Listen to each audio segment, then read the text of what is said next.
You're listening to gwot.rocks, God, the World, and Other Things. I'm Kenny Price, your host. Our mission, advancing equilibrium in the midst of an agitated world. This is Season 20, Episode 432. Title, Strike a Match. Subtitle, The Double-Edged Sword of Memory. Dear friend, if you aren't already a subscriber, I invite you to subscribe to this podcast today. Also, share the good news of this podcast with a friend. And be sure and like the episode. I deeply appreciate it. But the Old Testament book of Lamentations was written by the prophet Jeremiah. Jeremiah is often referred to as the weeping prophet due to his deeply emotional and lamenting style, as well as his sorrow over the destiny of chastisement due to the waywardness of Jerusalem and its people. His prophetic ministry occurred during a time of great turmoil and impending disaster for Judah, and his messages frequently contain warnings of judgment and calls for repentance. Jeremiah's personal anguish and empathy for his people's suffering are prominent themes throughout the book that bears his name in the Old Testament. The book of Lamentation reflects on the destruction of Jerusalem and the suffering of its people, particularly in the aftermath of the Babylonian siege and conquest. Lamentations chapter 3 stands out as a beautiful expression of Hebrew poetry. It's a deep grief and a lamentation, but it also contains elements of hope and faith. It's an acrostic poem, which means each verse or group of verses begins with a successive letter of the Hebrew alphabet, emphasizing its structured and carefully crafted nature. It's a beautiful work of art. I encourage you to read the book of Lamentations as a whole, especially chapter 3. In verses 1 through 21 of chapter 3, Jeremiah describes his affliction and suffering. He feels as though God's hand is against him, causing him great distress and anguish.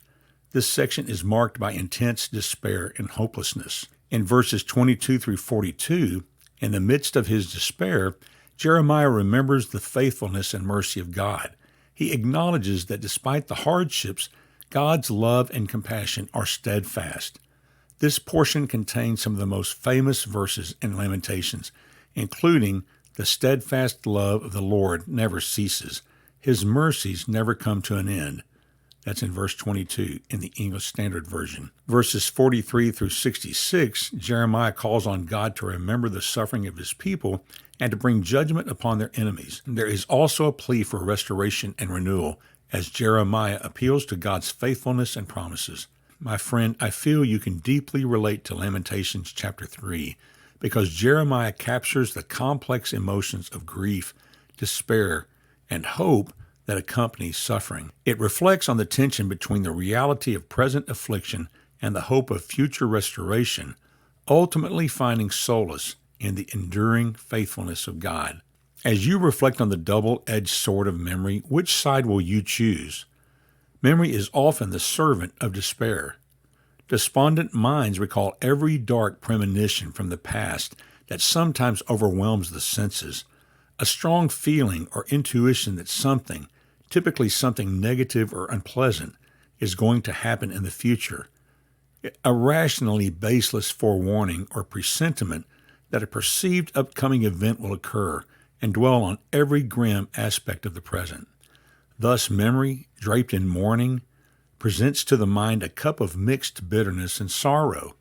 However, my friend, this is not necessary. The wisdom that God freely gives to all that ask can easily transform memory into a source of comfort. The wisdom that God freely gives to all that ask can easily transform memory into a source of comfort. The same recollection that brings so many dark omens in its left hand can be trained to carry a wealth of hopeful signs in its right. Memory need not wear a crown of iron. It can adorn its brow with a golden band, sparkling with stars. This was true in Jeremiah's experience. In verse 20, his dark memories had brought him to deep humility of soul. He wrote, "I continually remember them and have become depressed." And now the same memory restored him to life and comfort. In verse 21, he says, "Yet I call this to mind, and therefore I have hope." Here's the key. Under Heth, verse 22, he says, "Because of the Lord's faithful love, we do not perish, for his mercies never end. Verse 23, they are new every morning. Great is your faithfulness. I say, the Lord is my portion, therefore I will put my hope in him. Like a two-edged sword, his memory first killed his pride with one edge, and then it killed his despair with the other. As a general principle, if we exercised our memories more wisely, we might, even in our darkest distress, strike a match that would instantly light the lamp of comfort. Friend, this truth needs to sink deep into your soul. Many people are losing their equilibrium and collapsing into deep despair to the point of suicide. At the time of this writing, there is an alarming number of younger people in good health, successful in their careers, who are killing themselves. There is no need for God to create something new on earth to restore believers to joy. If you will prayerfully sift through the ashes of your past, you will find light for the present. And if you will turn to the Bible, the book of truth, and turn to the throne of God's grace, your candle will soon shine as before. My prayer for you as you hear these words is that you'll remember the Lord's loving kindness and recount his deeds of grace to you. As you open the volume of recollection in your mind, richly illuminated with memories of mercy, you shall be soon happy.